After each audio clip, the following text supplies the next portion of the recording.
Trump automatically considers any negotiation to be a point of weakness for the opposition. Trump has been begging for a negotiation to take place since like week 2 of Operation Epstein's Fury. But the very fact that Iran said yes to that negotiation in Islamabad, Trump misunderstood as weakness. Although Iran obviously still holds the cards because of the situation on the ground, Donald Trump looked at Iran's willingness to come to the fucking ceasefire negotiations table as a point of weakness and tried to tweet out maximalist demands, which frustrated Iran deeply. And not only did he tweet out maximalist demands that were not discussed on the bargaining table in the negotiations process, but also he continued to implement this blockade outside of the Iranian toll system, rendering the negotiations fruitless. This was obviously very frustrating for the Iranian side, who thought that they had a fucking deal. And since then, some new updates have taken place. We are back. One of the updates is that seemingly the American Navy has taken an Iranian flag cargo ship into custody after it tried to go through the American blockade. Okay? So there is a reality taking shape in the Strait of Hormuz, and then there's a reality in Trump's mind, which is chaotic and not exactly close to what the realities on the ground are. But this is the latest update. Iran warns of significantly greater costs if war resumes from Dropsite News. A senior Iranian official with direct access to Tehran's internal deliberations told Dropsite that if Trump resumes bombing, Iran will cut off all diplomatic channels and focus entirely on fighting, and that conditions for any future deal will be far harder. He also told Dropsite, our assessment is that Trump effectively lacks both a coherent plan and the capacity to secure even a temporary agreement. His decision-making appears to be grounded in Israeli political and security assessments conveyed to him on a daily basis. There hasn't been any real progress. Both sides are just signaling behind the scenes that they're open to reaching an agreement. The Islamabad negotiations provide President Trump with an appropriate opportunity to exit the war. Should he nevertheless choose to continue the conflict, Iran will, for a prolonged period, suspend diplomatic channels and will seek, within the context of the conflict, to impose significantly greater costs on United States interests. The official also specified that Iran is offering, on enrichment, a voluntary suspension for less than 5 years, an offer that originated in Geneva before the war, put forward solely to demonstrate goodwill and the necessary degree of flexibility. On the Iran uranium stockpile, Iran rejected transferring its highly enriched uranium to the U.S., but is offering to dilute it with a transparent mechanism to fully verify the process. On the broader nuclear framework, low-level enrichment for peaceful purposes centered on medical research and energy applications with full transparency. On the overall deal, Iran wants a comprehensive agreement that includes firm non-aggression guarantees from both the U.S. and Israel, a demand the official acknowledged seems nearly impossible to guarantee, plus sanctions relief and a long-term framework. The official stressed these are essentially the same positions Iran had on the table in Geneva in February before the war started, suggesting that the war achieved nothing for Washington that wasn't already available diplomatically. Iran is also in parallel talks with friendly nations, including nuclear powers, aimed at establishing a balance of power with the United States and Israel, the official said. The reference to nuclear powers points towards Russia and China, both of which have opposed the U.S.-Israeli war and voted against Washington's UN Security Council resolution on the conflict. So that's where Iran is at right now. They are warning that they are ready to go back to a militant posture against the United States of America if America strikes first. If you recall, this wasn't exactly a favorable posture for America and its allies in the region, which is precisely the reason why America was begging for a negotiations process to take place in Islamabad after pretty much week 2. So what's insane about this situation is Trump, on the one hand, recognizes the need for a diplomatic end to this war. But on the other hand, anytime the Iranian side agrees to a diplomatic end to this war, Trump perceives that as fucking weakness. You cannot keep violating the international law, says Reza Amiri Moghadam, the ambassador of the Islamic Republic of Iran to Pakistan, one of the people who played a role in setting up these talks. He says, you cannot keep violating the international law, double down on your blockade, threaten Iran with further war crimes, insist on unreasonable demands, pace out with rhetorics, and pretend to be pursuing diplomacy. As long as the naval blockade remains, fault lines remain. Donald Trump has now taken more aggressive military action against Iran. Let's take a look. For some breaking news, this thanks to the president having posted on Truth Social that there was some activity relative to the U.S. blockade there in the Strait of Hormuz. Apparently, a U.S. Navy ship has commandeered an Iranian ship. Akayla, what do you know about this? Yeah, Alex, I'm just going to read to you some of the president's Truth Social. He says, today, an Iranian-flagged cargo ship named Tusaka, nearly 900 feet long and weighing almost as much as an aircraft carrier, tried to get past our naval blockade, and it did not go well for them. He says the U.S. Navy guided missile destroyer actually intercepted that ship in the Gulf of Oman and gave them a fair warning to stop. He goes on to say the Iranian crew refused to listen, so our Navy ship stopped them right in their tracks by blowing a hole in their engine room. Right now, U.S. Marines have custody of the vessel, he says, and the ship is under U.S. Treasury sanctions, he's claiming, because of their prior history of illegal activity. And he says we have full custody of the ship. And I want to say that the U.S. military has largely talked about some of these tactics that they intend to either board ships or fire at them. That seems to have been the case here with this ship, Tosaka. But there have been some reports that some vessels linked to Iran have been able to get past this blockade undetected. We have not independently verified those reports, but President Trump certainly touting here the continuation of this blockade, which has caused such tension with Iran after they sought to reopen the strait, but President Trump promised to keep this blockade going. Alex? And in fact, to your point, as you've read, the ship is now in custody of U.S. Marines after the U.S. blew a hole in the engine room. Okay, we will see as more comes from this. Thank you so much for updating us from the White House, Akayla Gardner. Since then, Trump has also threatened to blow up the entire country, and is posturing as though he doesn't want any negotiations whatsoever. Now, what's interesting about this is that is the Israeli position. But what's also doubly interesting about that is that whenever Trump talks about blowing up Iran and like ending Iranian civilization, well, oftentimes that means he really wants to do a negotiation, right? That's just like the Trumpian method. The Trump method is saying the most unhinged thing possible and then behind closed doors try to come to the table with a negotiations process. I mean, that's literally what has happened every single time. The other Trump method, of course, is also to do negotiations and then engage in the act of perfidy.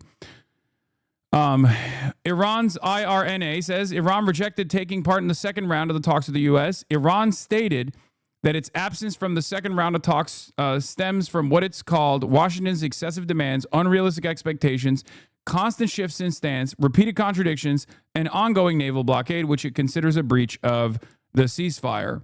This, again, stems from the fact that Donald Trump is inconsistent and also doesn't make any fucking sense whatsoever, which is I guess, a part of his method here. But it's frustrating when it's not just his statements that don't make any sense, but it's his actions that also don't make any sense. Statements alone would not sully this deal. Okay? What is actually harming the negotiations process is two things. One, Trump's willingness to obviously lean into whatever the fuck Benjamin Netanyahu's demands are, which is obviously to destroy this deal and then destroy Iran, get America to invade Iran militarily, boost on the ground military warfare. But the other problem here is also Trump is still abiding by the ridiculous conditions that he's set forward and not scaling back on that, which includes the double block that they are trying to engage in. CENTCOM publishes video of them firing the guided missile destroyer USS Spruance 5-inch MK-45 gun into Tuska's engine room after it failed to comply with the repeated warnings over a 6-hour period. Motor vessel Tosca. Motor vessel Tosca. Vacate your engine room. Vacate your engine room. We're prepared to subject you to disabling fire. Okay, we gave the flare. Now we're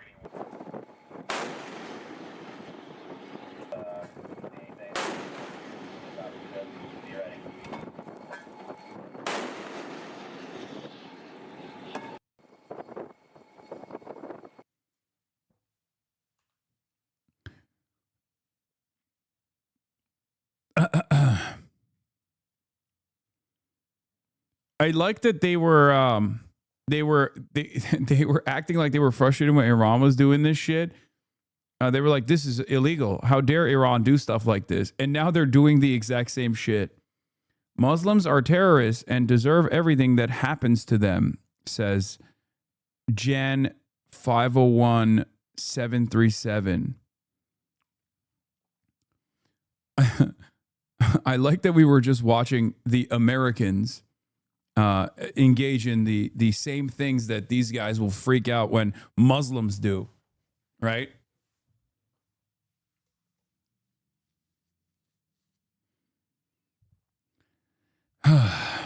Breaking. Iranian forces thwarted U.S. attempt to attack Iranian commercial ship, Iranian state-linked media says. We just watched the video, yes. So, U.S. Navy fires on Iranian cargo ship in the Gulf of Oman. There are competing accounts, says Dropsite. The U.S. and Iran are offering conflicting accounts of an incident Sunday involving an Iranian vessel in the Gulf of Oman as the ceasefire teeters on the edge of collapse. President Trump said the USS Spruance intercepted the Iranian-flagged cargo ship Tuska, nearly 900 feet long, after it attempted to breach the U.S. naval blockade. He said the Iranian crew refused orders to stop, so that the Navy blew a hole in its engine room. U.S. Marines have taken custody of the vessel, Trump said, adding to the Tuska is under U.S. Treasury sanctions for prior illegal activity. Iran's Mehr news agency reported it differently. IRGC Navy Rapid Reaction Forces responded to U.S. forces opening fire on the Iranian commercial ship and said that American forces were forced to retreat and flee the area following the IRGC response. Iran did not name the commercial vessel. The incident, okay, this probably means that the American story is closer to the, is closer to the truth.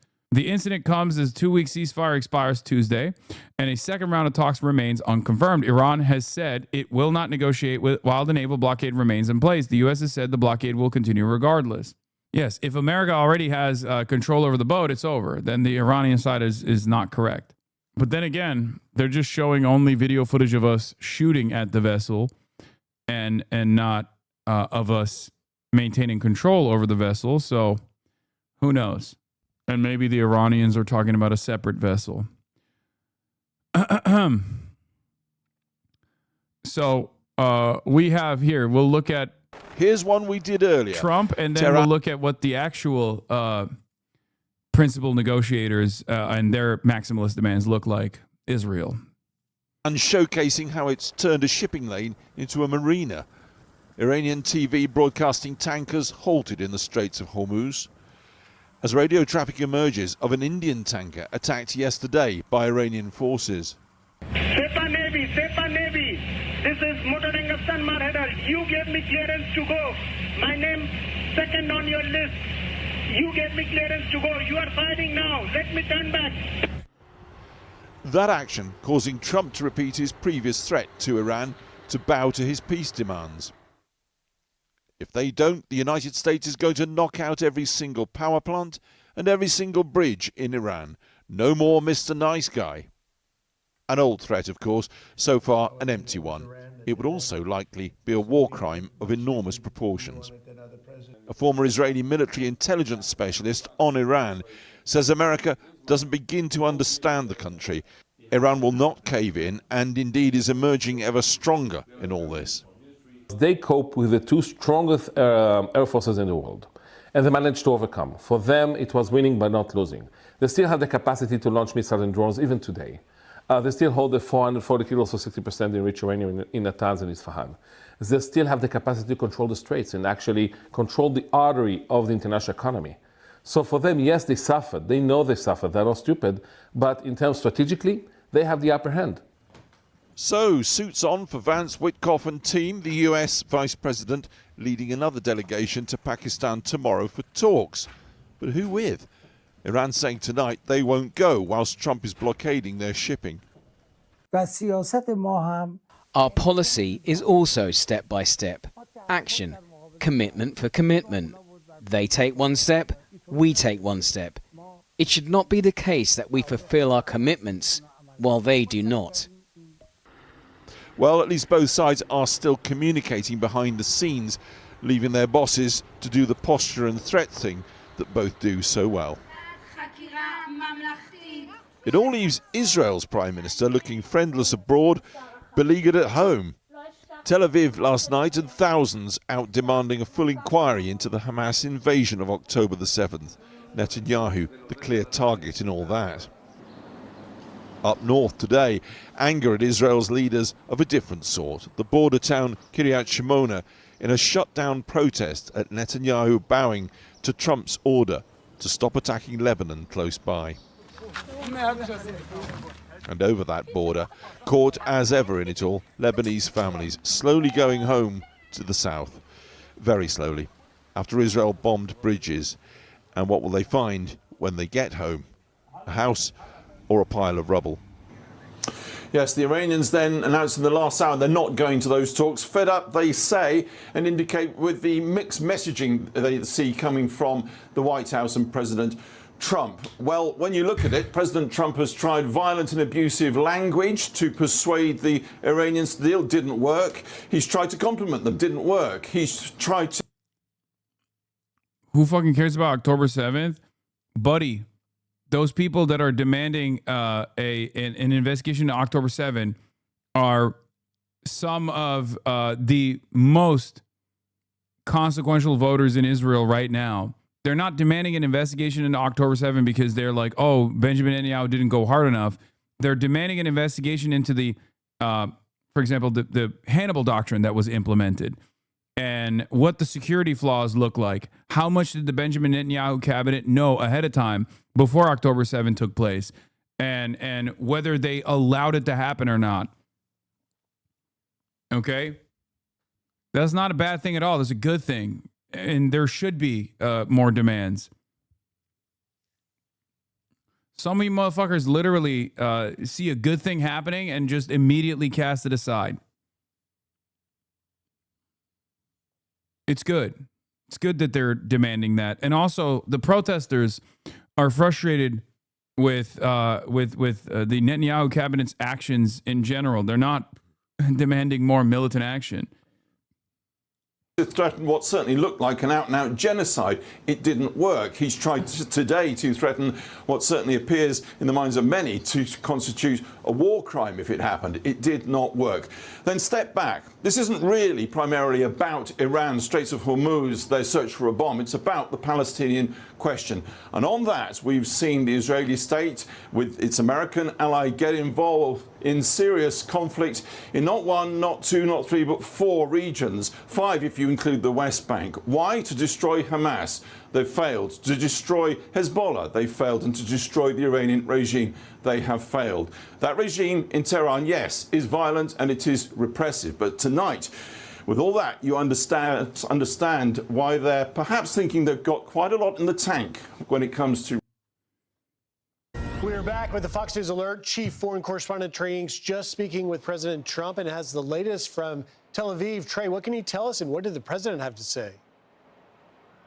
Yeah, guys, good morning. I just spoke with President Trump for about 20 minutes, and he told me if Iran... Holy shit, Trey got 20 minutes with the president? That's crazy. That's actually wild, man. He normally gives like, what, 2 minutes max? Here, this assessment is important to also look at from Trita Parsi, okay? Trita Parsi, speaking to several people involved in all sides, I believe I've gotten to the bottom of the story about Pezeshkian's video message and how Trump blew up a golden opportunity to de-escalate the war. Here's what happened. Regional efforts at de-escalation in the war had convinced Iran to gradually adjust its regional retaliation conduct.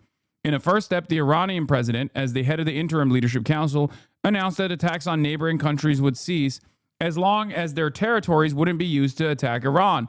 This is why Pezeshkian issued that video statement, although he went further in a statement, but that's another matter. This is from March 7th. Hold on. Where's the other video? 1 second. Or not video. I clicked on the wrong link. This is what I was going to look at. He quote retweeted, Trita quote retweeted his own tweet. Okay. Here, this is what I was looking at. To understand how Trump is undermining his own diplomacy by quickly declaring victory and trying to humiliate Iran whenever Tehran takes a de-escalatory step, it is instructive to remember what happened when Iran and the GCC had negotiated new guardrails for the war. So the reason why I was looking at the other post is because it shows how Trump sees any kind of de-escalation from the Iranian side. Trump looks at Iran behaving as a sane regional actor and listening to the demands being made by the GCC, for example, as a sign of weakness. Okay? This is his calculation. Oh, they're retreating on this stuff. That means they're retreating because they're afraid. They're not retreating because they are behaving like a sovereign regional actor, listening to the demands being made by their neighbors. Okay? But instead, as a nation in retreat, terrified of the prospect of the might of American weapons destroying its infrastructure. In short, Iran and the GCC were in the process of agreeing to a deal that would see the end of Iranian attacks on the GCC as long as their territory ceased being used for attacks on Iran. Tehran would first message taking steps in this direction, followed by GCC's reciprocity. But before the GCC got a chance to respond, Trump declared victory on Truth Social, insulted and humiliated Iran, and even issued further threats of complete destruction. On top of that, U.S. and Israel also attacked water desalination plant at Keshem Island. Needless to say, this sabotaged the sensitive de-escalation talks, and a promising opening was destroyed. Trump's need for the optics of victory trumps what should be a far more important goal, advancing U.S. interests by ending this war and reaching a longer-term deal with Tehran. It appears that this same phenomenon occurred in the past few days when the Iranians, in a very vague tweet, declared that the strait is open as a de-escalatory step. In their terminology, it has never been closed, though Tehran is only determining who can pass and who cannot while charging tolls. Trump failed to reciprocate and instead could not resist the temptation to declare victory and insult the Iranians. What was designed to become the beginning of a mutual off-ramp was instead turned by Trump into an escalatory ladder, resulting in additional threats by him this morning to knock out every single power plant, every single bridge in Iran. Trump's lack of discipline and focus and his infantile prioritization of optics over reality are becoming a significant obstacle to him achieving his own goals, exiting the war and striking a strong deal with Tehran. This is not art of the deal. This is the art of self-sabotage, says Trita. The part that Trita is not mentioning, in my opinion, is that this suits the ultimate desires of Israel as well. Okay? That is the real issue here. Trump gets to behave in this inconsistent manner, and he gets to behave victory, and he gets to just be more belligerent and escalate, while simultaneously people in his orbit are actively reading the room and trying to de-escalate. Trump does this kind of thing because it suits Benjamin Netanyahu's goals. David Klein says, decisions Israel made are quite clear, directly the reason why people around the world are paying more for food and for fuel, and everyone can see that, and everyone's mad about it.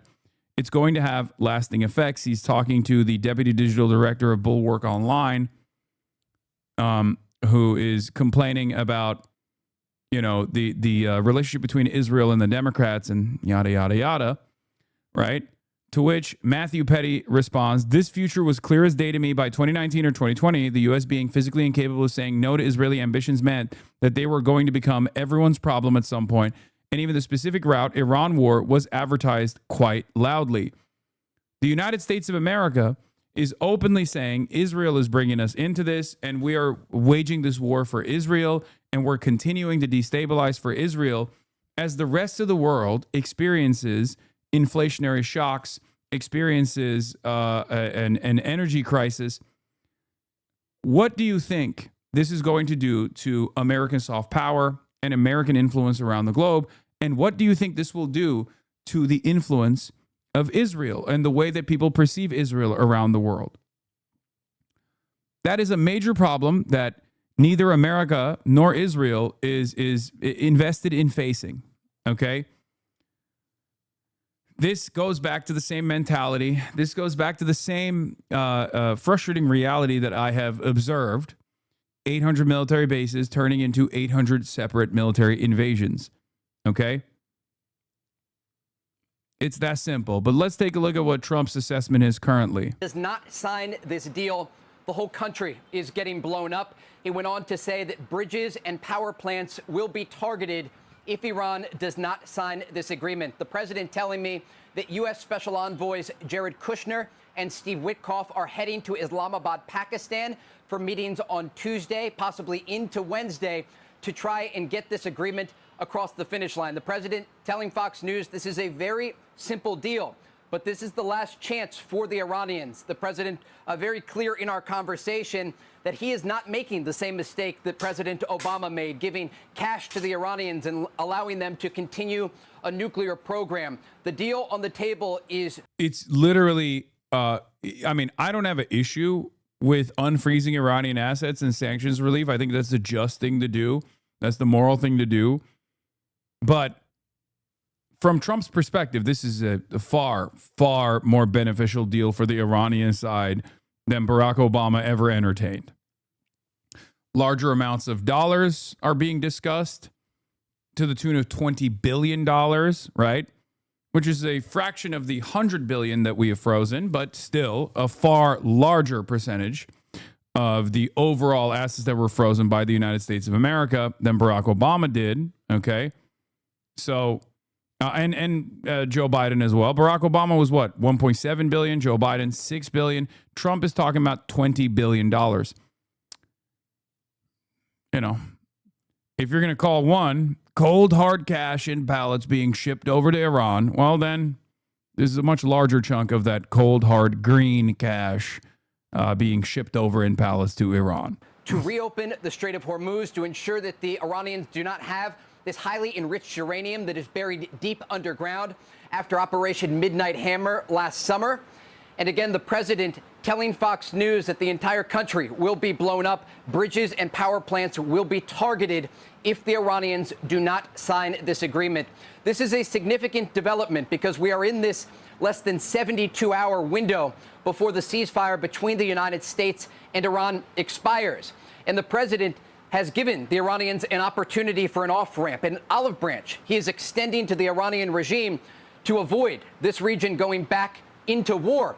And the president said the United States military is prepared. He said the U.S. has massive amounts of ammunition, even better munitions than they had in the opening days of Operation Epic Fury, to use against the Iranian regime, to target a variety of different positions across their country if they are not willing to make this good faith deal. How? And again, he tells Fox... How is that possible? Did they rebuild the arsenal?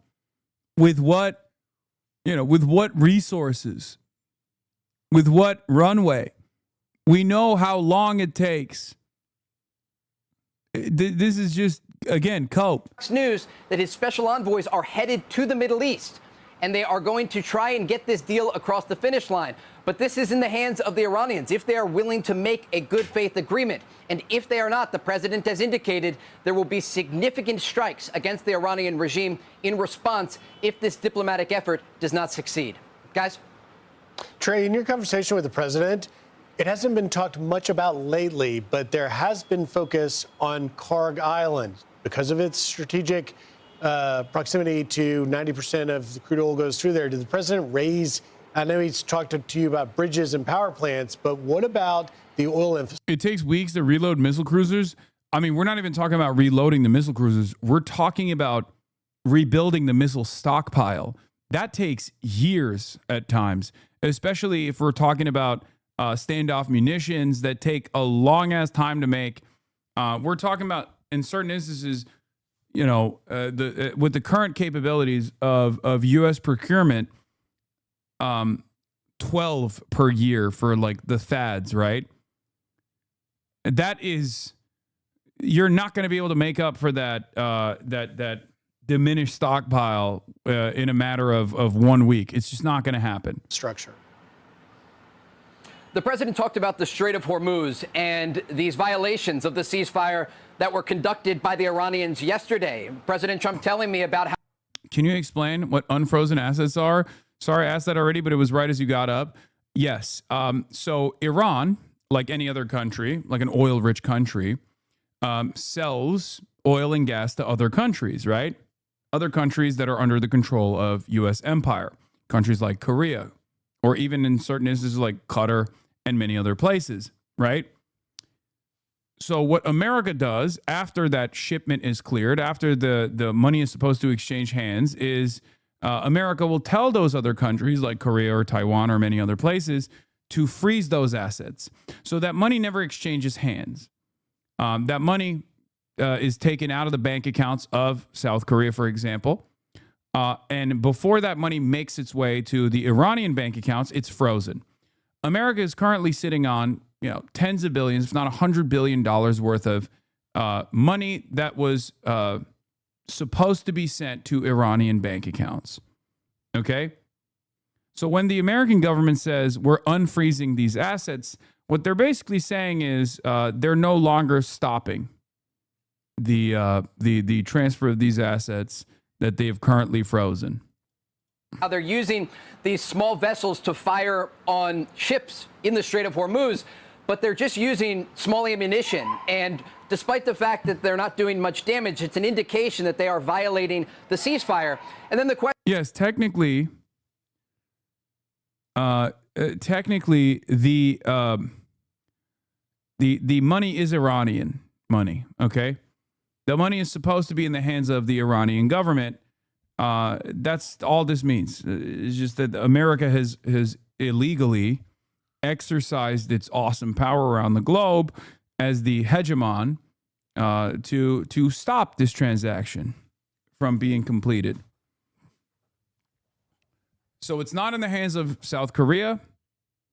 It's not in the hands of Iran. The money has not exchanged hands. It's just America has stopped it from being delivered to Iran. America gets to do this because oil is traded on dollars, American dollars.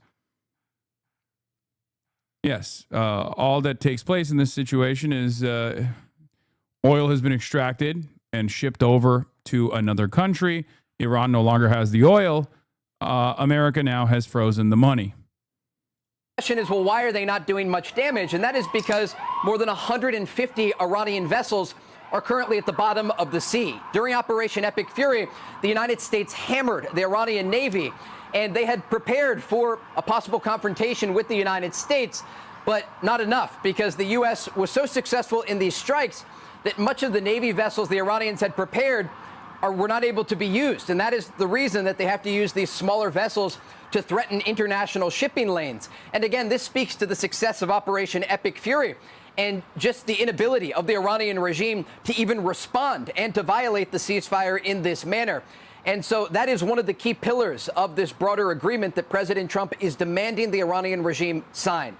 They are going to keep open the Strait of Hormuz. They are going to release that highly enriched uranium that is buried deep underground in the aftermath of those U.S. strikes last summer. And they're going to stop threatening U.S. forces across the region, the president tells me, or the Iranians are going to pay a heavy price. And that price is going to come at their power plants, their bridges, and the remaining infrastructure belonging to the Iranian regime. The president said right now there is a divide between the hardliners and the more moderates within the Iranian political leadership that remains. Remember, in the opening strikes of Operation Epic Fury, the United States and Israel took out the command structure of the Iranian regime. Iran's supreme leader, the Ayatollah Khamenei, was taken out in an airstrike along with his top advisors.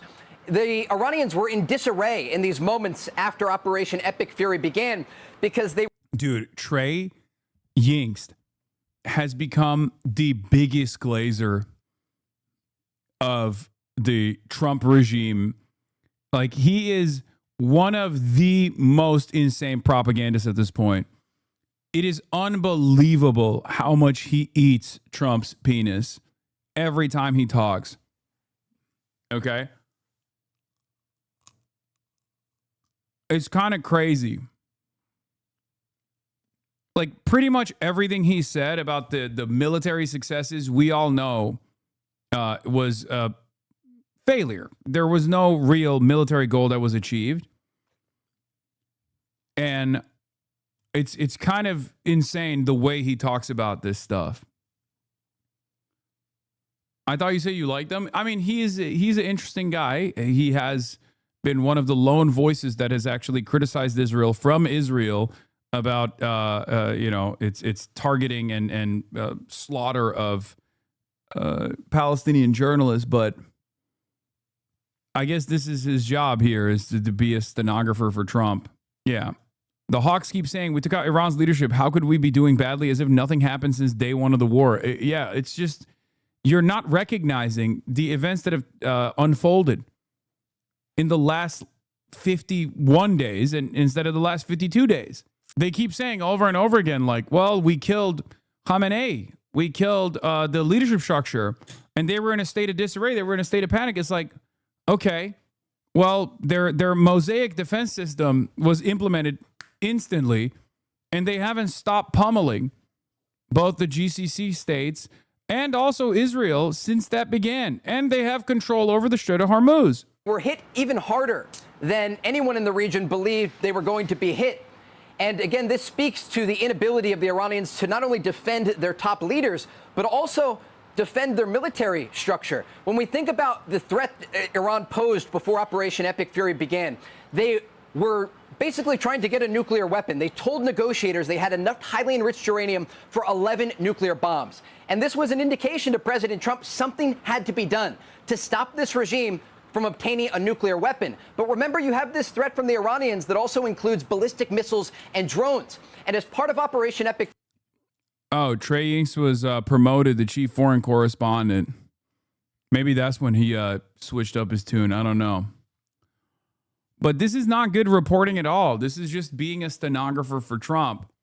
You're not educating the Fox News viewership in any way, shape, or form. And he's also doubling down on the propaganda side where he's like, oh, Iran says they're weeks away from a nuclear weapon. They never said that.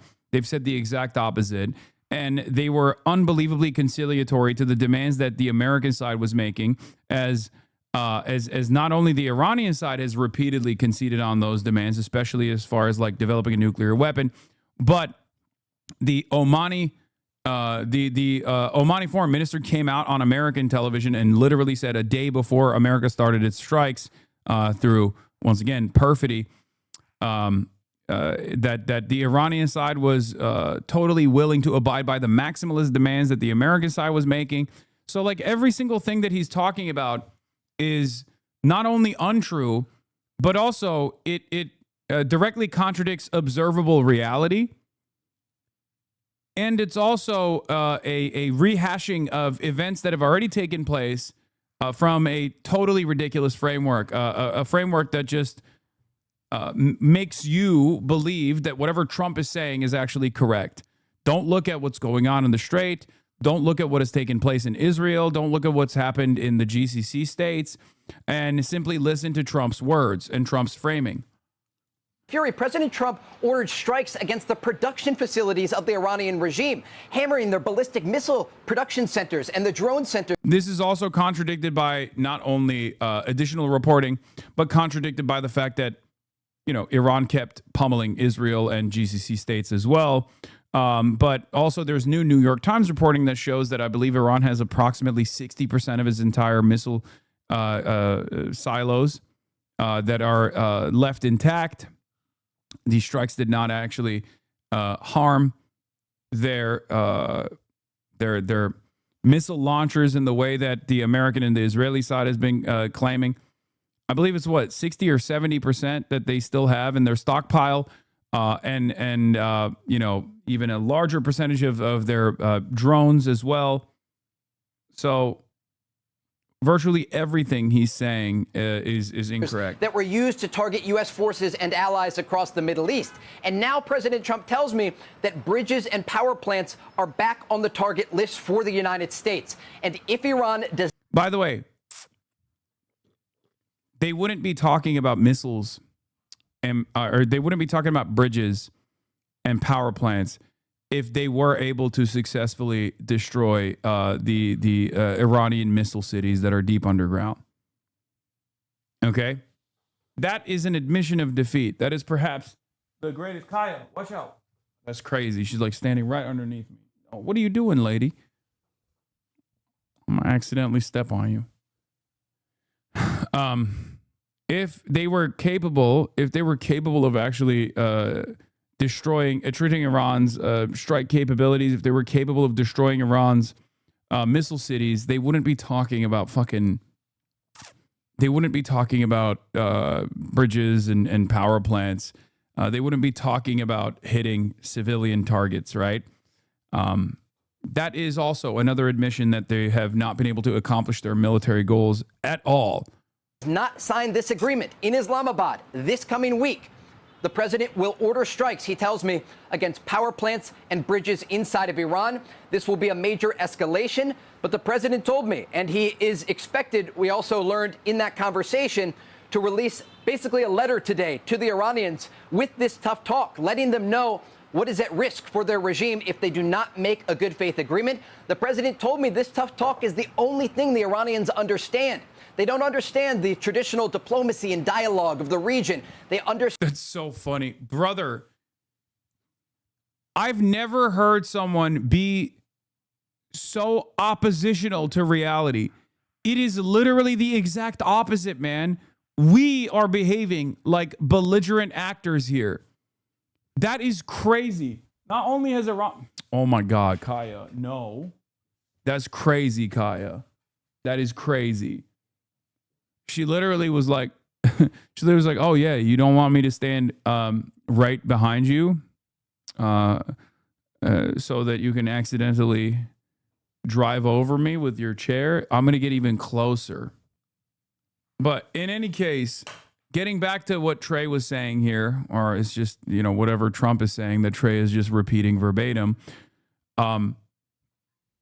It's insane to make this argument. This entire war started through perfidy when Iran was willing to concede on the American framework on enriched uranium. So it's not only incorrect, but it's incorrect in the most basic ways. It's directly at odds with what we have seen so far in the last 52 days. Stand firepower, the firepower that belongs to the United States military. And President Trump again told me they have massive amounts of ammunition prepared. If the Iranians are not willing to make that good faith agreement, they are going to hammer the regime, targeting those bridges, power plants, and what is left of the IRGC. Like saying we are going to target the bridges and the power plants while simultaneously saying Iran doesn't understand like normal diplomatic process that everybody else understands is so funny, because that's not how you do diplomacy. That's not how you do diplomacy at all. It's not only an admission that America has totally failed on achieving any of their fucking military objectives, which is to destroy these missile cities, destroy Iran's striking capabilities and the like, but it's also an admission that we, America, we are not the ones who are abiding by the normal negotiations process. Military infrastructure. Guys. Trey, you were on our show in an earlier hour before this phone call with the president, and you and I discussed this regime. You say that there's a faction, perhaps a more moderate versus a more radical wing of this regime. We don't know which one is in charge. Maybe you do. Maybe you can let us know. But if the more radical wing is in charge, per our discussion earlier, then that means they're crazy. And that means that this letter and this escalation may not have the results that we want, because they don't care. They're just like, fine, let it all go. This is existential. If, we're going to lose, so let's all just die and go to heaven, I guess, or hell. So did you discuss that with the president in terms of the mental state and the outcomes that the mullahs and the radical wing want? Yes, and I can tell you, having talked to the president multiple times throughout this war and prior to this conflict, the president understands exactly who he's dealing with here. These are not traditional negotiators on the other side of the table. This is not a traditional regime. Even on our call today, President Trump brought up the protesters who were slaughtered in the streets of their country earlier this year. And the president multiple times said he would be there for them. And he targeted, actually, during Operation Epic Fury, many of the besieged force commanders and those responsible for the crackdown against Iranian demonstrators who were peacefully protesting in the streets of their country. But again, I think the fact the president continues to bring this up, he understands two things. He understands the Iranian population, more than 90 million people, and many of them are quietly supporting what President Trump is doing, pressuring a repressive regime that spent 47 years cracking down on their own people. But he also understands the negotiators, and he understands the break in who's actually calling the shots here. And it's a great question because even the Iranians are not clear on who is calling the shots. And while you have this divide between the hardliners and the more moderates, even the Iranians can't agree on their own position. We heard Iran's foreign minister late last week saying the Strait of Hormuz is open, and then IRGC commanders saying it's closed, and then yesterday firing on these vessels trying to pass through the Strait of Hormuz. And again, this speaks to the successful U.S. strikes against the regime and the command structure of the IRGC. But as it relates to who is at the negotiating table now, the takeaways that I had from this 20-minute call with President Trump were quite clear. It doesn't matter to President Trump who is calling the shots in Iran right now. What matters is that they sign this agreement. And the president said if they do not sign the agreement, he is going to target Iranian power plants and bridges. He is going to increase the strikes against the IRGC and go after the core that remains within Iran. Because he told me this is a very simple agreement. It can be done in 10 minutes. They know what is on the table. All they have to do is... Yeah. It kind of feels like we're going back to war. I mean, this is... I mean, I guess the only thing you can expect here is that Trump is inconsistent, and his posture when he's on the phone or his posture when he's tweeting is entirely different than like what will end up taking shape on the battleground. But the key thing to remember is Trump is incredibly responsive to the markets. And the whole point of why America wanted Iran to come to the negotiations was because of the markets. Iran came to the negotiations table and the markets responded very positively to it. Trump likes that. It doesn't make any sense that they would just double down, triple down. Not exactly certain to, not exactly sure how this is going to be reflected on in a couple hours. Sunday after all. But Iran, Asina Tusi says, Iran closes Hormuz, Trump ignores it, then beseeches allies, then threatens and unleashes profanity-laced insults, then blockades it himself. Iran says it'll open after Lebanon ceasefire, only for Trump to double down on his blockade. Now it's closed again. Strategic incoherence. The whole point of this was to pry open the Strait of Hormuz because they can't do this militarily. Yeah, futures market in 20 minutes. So we'll see. 19 minutes. We'll see how Trump starts talking when that takes shape. But the situation is as follows. If the Strait of Hormuz is closed still, as it is currently, and the markets are not going to react positively to it, price of the barrels or oil futures are going to go up again. Barack Ravid says, here's the real beneficiaries of the deal. Here's the real principal negotiators. President Trump told me in a brief phone call that he is still optimistic about the upcoming round of negotiations with Iran and about the chance to reach the deal. But the Iranians believe that Trump's optimistic statements are a deception and a cover for a surprise American attack. I feel good about this. The concept of the deal is already closed. I think we have a very good chance to complete this, Trump told me in a brief conversation. The Iranians, on the other hand, are lowering expectations and even claiming there is no negotiation round with the U.S. this week. Iranian officials suspect that the U.S. might attack them even before the end of the ceasefire on Tuesday night. There are several signs indicating that the Iranian paranoia is justified.